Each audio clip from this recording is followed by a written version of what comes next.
Recently NSO national statistical office ने एक report release किया, report on value of output from the agriculture and allied sector. जो हमारा gross value added है and gross value output है from the agriculture and allied sector, उसका क्या trend रहा इन बिटवीन 2011 to 2024 के बीच में। तो चलिए देखते हैं इसके बारे में। जो gross value added current price रहा इन द लाख करोड़, अगर हम उसमें बात करते हैं एग्रीकल्चर एंड अलाइड सेक्टर्स के बारे में, that's increase from 15.02 to 48.78% increase हो गया। और नॉन एग्रीकल्चर सेक्टर में वो 66% से लेकर 225 तक इंक्रीज हो गया। तो शेयर क्या रहा है in the gross value output of agriculture, like the crops का क्या शेयर है, लाइफ स्टॉक का क्या शेयर है, फॉरेस्ट्री का क्या शेयर है, फिशिंग का क्या शेयर है।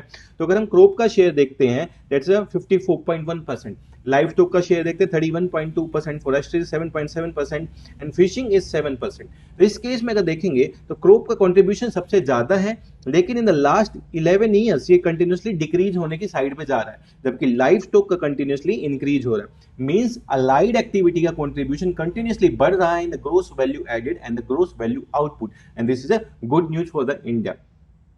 इसके साथ देखते हैं जो शेयर है ग्रोस वैल्यू आउटपुट का, और टॉप 3 सीरियल्स कौन कौन से जो ग्रोस वैल्यू आउटपुट में सबसे ज्यादा कंट्रीब्यूट किया है। सबसे पहला है rice, rice is contribute almost 50.7%, then the wheat 35.1% का contribution है, after that maize is the 7% contribution in the gross value output। तो सबसे 3 मेजर क्रॉप कौन कौन सी है, इसमें सबसे पहले आता है आपका राइस, सेकंड आता है आपका व्हीट, थर्ड आता है आपका मेज, जिनका सबसे ज्यादा कंट्रीब्यूशन है in the gross value output. तो की हाईलाइट देख लेते हैं रिपोर्ट्स की क्या हाईलाइट रही है।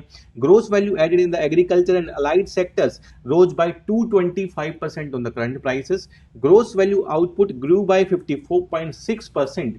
Crop sector is the largest contribution, ये आपसे एग्जाम में पूछा जा सकता है। Crop sector is the largest contributor, approximately 54.1%, and the Uttar Pradesh is the top cereal producing states, and the paddy and the wheat constitutes almost 85% of the gross value output in the all the cereals, and the floriculture nearly doubled from 2011 to 2024 में almost double हो गया इसका value. और कॉन्डिमेंटल spices में जो हमें एक रहता है कि साउथर्न स्टेट ज्यादा प्रोड्यूस करते हैं, लेकिन Madhya Pradesh is contributing almost 19.2% and followed by Karnataka 16.6% and the Gujarat 15.5%।